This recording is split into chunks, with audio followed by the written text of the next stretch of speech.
Hello, I'm James Shrinkle Clement. One of the goals of Hacking the Truth is not only to bring untold knowledge of unusual and hidden truths, but to bring you stories of people who make up the unique fabric of our lives. I'm introducing you to L. Lanier Tupelo Honey in Weewillitcha, Florida. It's a family-run business since 1898. That's 122 years. I began purchasing this special honey about 2 decades ago. I firmly believe this family's business is one of the most endearing in the entire United States. Their dedication to their family and the product is unparalleled. They hold a special place not only to those who purchase their honey, but they also hold a special place to those who have come to know Ben, Glynnis, and Dennis Lanier. If you are ever in the Florida Panhandle, please stop by and say hello and tell them I sent you. Okay, this is March the 15th. Don't ask me, I'm March just here 15th, today.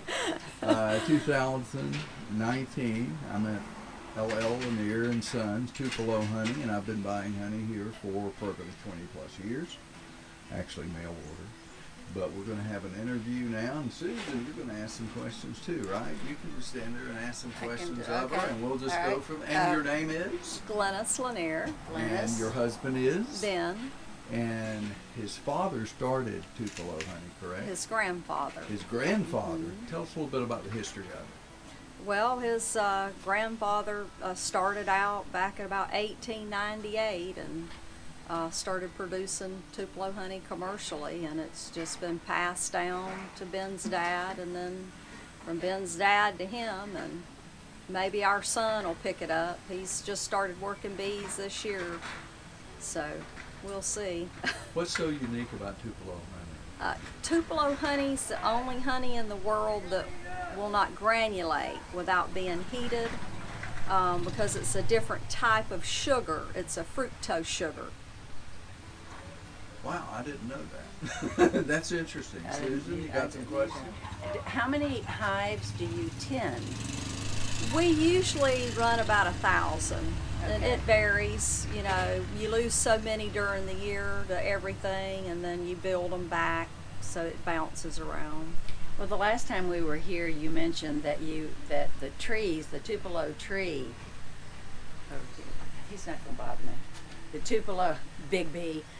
The Tupelo tree grows in a swampy area, and that for every. Oh, don't use my hands. Oh, that's difficult not to use my hands. How long it takes 2 blooms? You were saying something about how many blooms it took to make like a teaspoon of honey. Oh, a lot of Yeah. blooms. Okay. Takes a lot of blooms. Okay. Yeah, and the Tupelo tree grows in the wetlands in the Apalachicola River Valley. Okay. Tree has to have a lot of water, and starting about November every year, the swamp needs to be full of water for the tree to produce in the spring. So do you go in a boat and then they get out of the boat to harvest the? No, they used to put them on elevated platforms on the riverbanks, but it's just cost prohibitive to do it now. So we drive to all our locations now, Oh, okay. and we build dirt mounds up, and we keep them on dirt mounds. Oh, so the roots go down into the swamp area. The trees grow down in the swamp. Gotcha. Okay. And there was a question I was going to ask you earlier, and it slipped my mind now. But how has this storm affected the honey? Production of it. Yeah. Well, in our lifetime, and I'm sure in Ben's dad's lifetime, we've never seen anything like Hurricane Michael. It beat all the trees. There was nothing left on a tree here. Oh. I mean, it just beat them and beat them. And it caused the trees to all bloom because they were beat so hard. And a lot of the Tupelo actually bloomed in December. So we're not sure yet if they will bloom this spring. because the Tupelo is, you know, one of those trees, it usually just blooms once every 365 days, and that's it. Now, I mean- your harvest period is very short, isn't it? Yeah, usually about 2 weeks. You get about a 2-week bloom, Wow. but we've seen it where you had 2 or 3 days. You know, some years it'll bloom kind of staggered, and you'll get, you know, 2 or 3 or kind of a 4-week window out of it. But usually when it blooms that way, towards the end, even though there are trees blooming, they don't usually get a lot of nectar off of it. So from the time you harvest until the time, excuse me, it goes into your jars, about how long does that take? Well, For the production? bees, it blooms and the bees make it for a couple of weeks, and then it takes us probably 2 or 3 weeks to extract it all, and then we just bottle it through the year as we go. Oh, okay. Now, Glynnis, I remember you saying last time we were here that when the Tupelo bloom gets wet, it takes so much longer for it to dry out versus other Right. honeys. Is that another thing that makes it so limited? Yes, Tupelo's real fickle. Unlike a lot of other blossoms, the least little thing can throw the Tupelo blossom off. Any other flower, it gets wet. As soon as it quits raining, the bees can go back and work it. They can't work a Tupelo bloom until it dries out. And you know, it could take it until the next day to dry out. Yeah. So if you get any kind of rain when it's blooming, it's cutting your production. Right. How many other people are doing Tupelo honey around here now? Are there any carpetbaggers coming in just putting their hives out? Well, there are people coming in from everywhere, and they think they're making Tupelo honey. They're, you know, coming in, and really they're just cutting the production for everybody because they're over pasturing the Tupelo. It's another thing about Tupelo. You can only have, you know, about 300 hives per mile or so on Tupelo to produce it. And where we have 300 hives, they're coming in and they'll sit 3,000 down. Oh, wow. And you can't produce honey that Oh, way. wow, yes. It's just over pasture. It's like anything in agriculture. You put too many cows in a pasture and they can't feed. And it's the same thing, and they don't seem to understand that. So not only they're hurting our production, they're hurting their own production. Right. And where specifically does the Tupelo tree grow? Just here in The Appalachia? biggest concentration is here around Weewahitchka. Okay. Probably 10 miles below Bluntstown and maybe about 10 miles up from Apalachicola Okay. is your biggest concentration. It's where you produce the highest quality Tupelo honey. There are some trees that grow, you know, a few here and there, and they can make some honey, but they don't make the same quality of honey. How do you make the quality of honey? That's up to the beekeeper. Okay. You have to know what you're doing to make Tupelo honey. You So- have to know when you got to go clean your hives out. And we lose Tupelo honey because we go back and clean them out again once they start gathering it to make a better quality honey. And most people won't do that. They clean their hives out and bring them in, and so, you know, they got 30, 40, 50 pounds of something else on them. It's Oh. going in with the Tupelo. And then you got to know when to pull it, you know, to keep them from mixing it Oh. at the right. end. And how many beekeepers do you employ?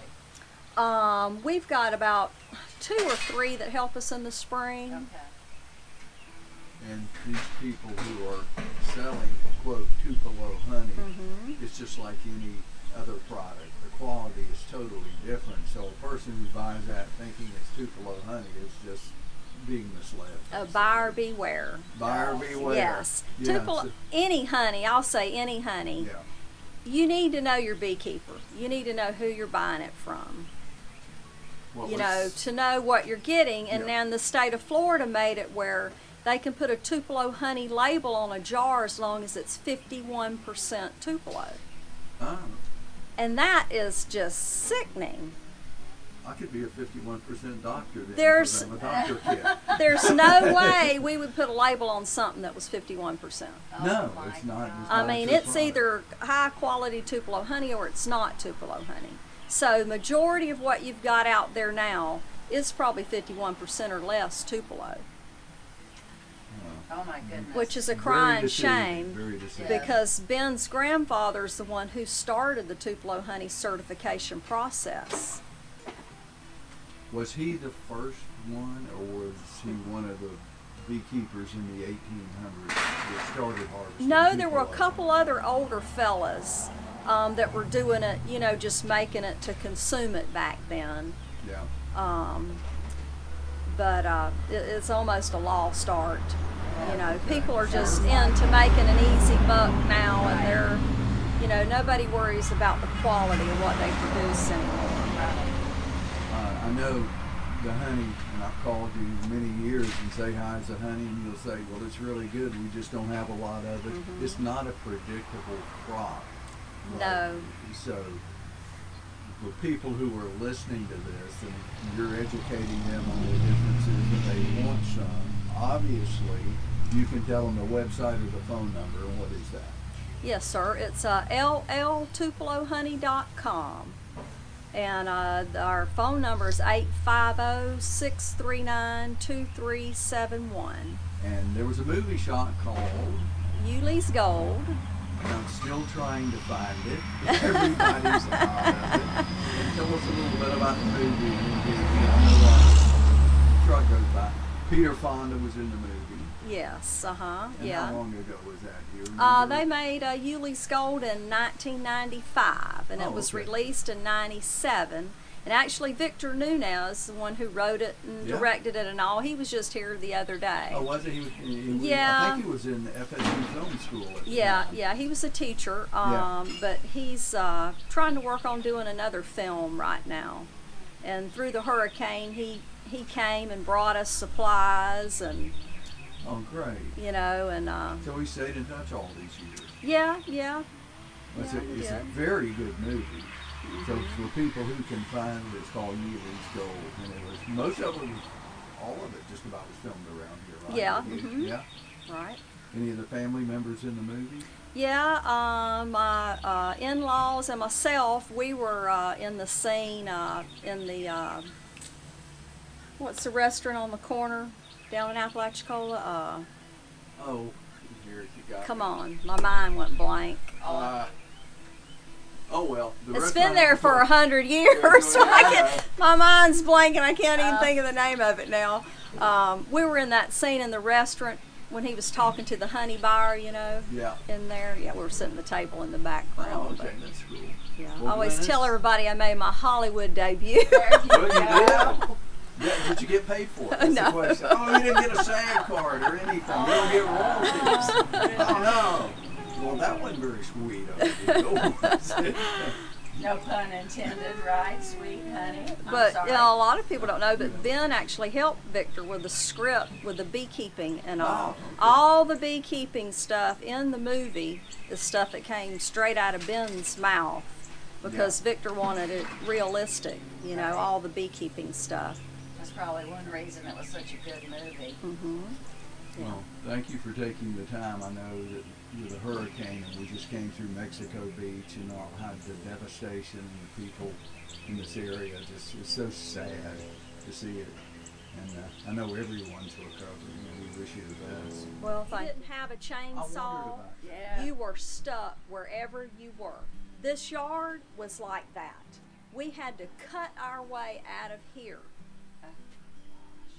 And then my son got on the Bobcat and he pushed 2 streets out and we could cut through some yards and kind of get around a little bit because we were down in the swamp and we were in a modular / mobile home thing. Well, we didn't build it. So it kept getting stronger. So Ben said, you know, I just don't know about this. He said, I think we better go up there to the old place. So, you know, this place was built like 1904 or something. This thing never budged I'll be during the darned. storm. This This old Never- house never moved. Oh my gosh. Good wood inside. Yes. Really? Well, it was, it's made out of fat lighter, and the Yep. older it gets, the harder it Yes. gets. It's That's exactly true. what it is. So we left at the last minute. But we just grabbed a couple of things. All our supplies, all our food, everything was down there. Wow. Well, after the storm, we try and get back down there. Well, we can't. The trees are like this. Yeah. And it's 5 miles down the Oh, road. my The trees are gosh. like that. Well, I wondered about 98 because when we came, You couldn't get through 98. You couldn't Oh, get right. through anywhere. well, that's what I was thinking. They must have just had to fly over with helicopters and say, well, we'll cut in here and take some out, and at least we'll make this roadway passable. I can't imagine. And no lights. We No were without electricity. power for weeks. Weeks. And they were predicting 2 to 3 months. But I'm going to tell you what, these guys' crews came in from everywhere. And those guys worked their butts off and put all this electric back up. I was Wow. just really surprised they got it back on when they did. I Mhm. mean, they Yeah. really worked They their do a tails great off. job. Yeah. You really do. Now you said you feel you've been forgotten. You think the government just goes away, the state government, federal government, you don't hear from them? Is that I think, everybody's just forgotten the panhandle up here. There's not that many people here. We're not big cities here. That's why Yeah. you're so unique. the forgotten ghost, and you've been forgotten And again? yes, Yeah. Mm. yes. And Tyndall Air Force Base was almost completely wiped out I too. know it. And they're trying to come back, but even they're having issues trying to come back. They don't have any housing. Almost every building at Tyndall was destroyed or damaged to Wow. Yeah, I had read after that.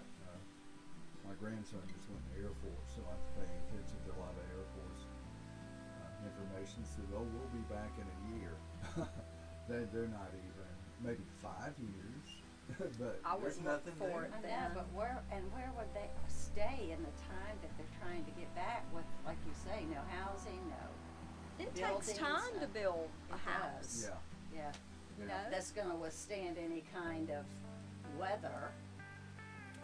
It's terrible, I'll tell you. But Ben, after the storm was over, we went down. There were a few people down there trying to cut the road out because there was a bunch of people trapped down the road. Up there. My brother was one of them, and we didn't know how he fared. We had no communication. We were back in the dark ages. There were no cell phones, work, nothing. I mean, no communication. Law enforcement, hospitals, none of them could communicate. Oh, gosh. And they were down there, Ben said, with toy chainsaws. Oh. Oh yeah.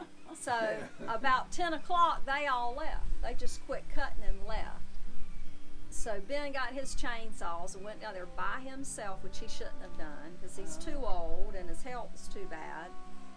But he cut trees, and I'm talking giant pine trees, Oh, Lord. until 2 o'clock in the morning to cut a trail through just wide enough we could get our vehicles through Jeez. to get us back down there where we could have a bed to sleep in and food and Oh, my water gosh. and I mean we just didn't have anything up here. Wow.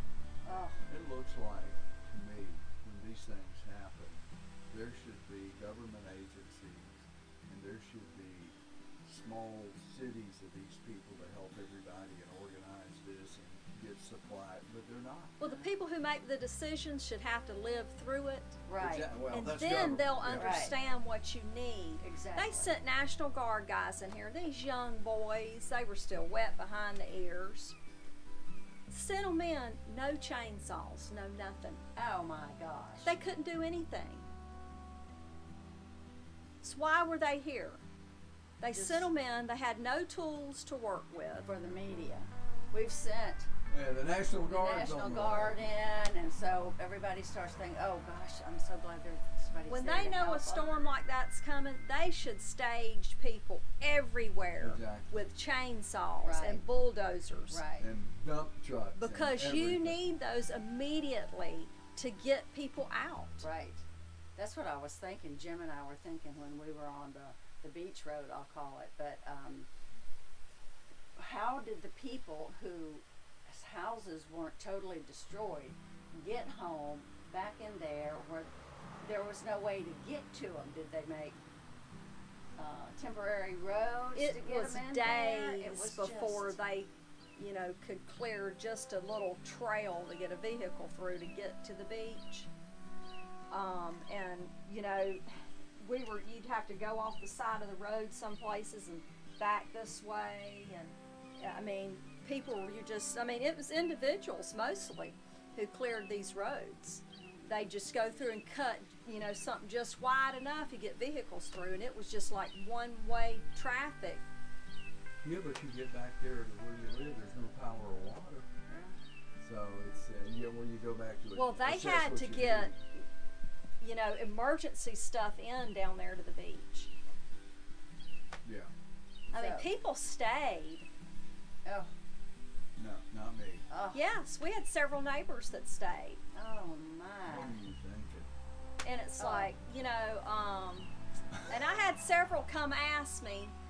They said, well, are y'all gonna stay? What do you think? I said, no.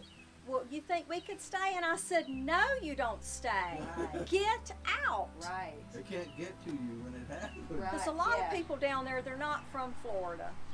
Oh, And yeah, they've only that's been true. here 2 or 3 years. Yeah. And they don't really know. Right. How bad it can And get. I'm like, no, you don't stay. Get out. I know. We've gone. Well, we left with Matthew as well, and then it changed its mind and came your way. And this was the second time I had done it, and I thought, they said, well, you know, and I said, packing up my paper stuff, putting it in the back of my car, loading it up, going to my brother's, which was in town, and he had a generator. You don't mess with this. The people say, oh yeah, and Well, then let the me younger tell you people, something. A storm like that, you're not even safe inland. Well, see, that's what we thought. We saw. I'm telling yeah. you, you're not. This thing went all the way through, up through Calhoun County, Jackson County, Mariana. You know where Mariana is? Yeah. Mariana was devastated. Oh That far my in. word. Yes, Because we it went kept all saying, the way up into Georgia. It was still a Cat 3. oh my gosh. Wow. Well, we saw all of that coming in, whichever way, the trees and all the stuff, and because a lady who told us about it said the water came in a mile. So Jim and I are driving, and we can see all of this just horrible. We kept thinking it would end. There'd be a little. I said, well, there's a few trees. Yeah, it looks then we go better. around the corner. And they were there's all this snapped rubble in the everywhere. houses and where they got them out to the road. And oh, I said, this has gone on for miles. Yeah. I'm telling you, go through Panama City, Lynn Haven. It's just, I mean, it's Wow. sad. I'm telling you, it's sad. Wow. I just, you know, every time you see it, you just want to cry, no matter how many times you've Yeah. seen I it. bet. I bet. Yes, this lady told us, she said, it'll just make you cry. And when I saw It it, I will. thought, oh my Lord, I cannot believe it. I cannot believe it. What we were saying, there's some people rebuilding. I look at this house and it's still regular old 2x4s. I said I'd be putting up steel beams if I was putting up, but at my age, and we talk, I don't have the energy to even, if something happened to my home where I'm at the beach, they can rebuild it and all, so I don't have the energy to do it or stay or Yeah. whatever anymore. Oh yeah, it's overwhelming. I'm telling you, Yeah. it is just overwhelming. And not to be able to get the help that you need, the contractors, the people Yeah. who aren't there to make, take advantage of you Yep. is extremely difficult. Well, let us let you get back to work. Okay, well, it's Thank good to you see so y'all. much. Thank you. You think Appreciate about it. you. Thank Uh-huh. you.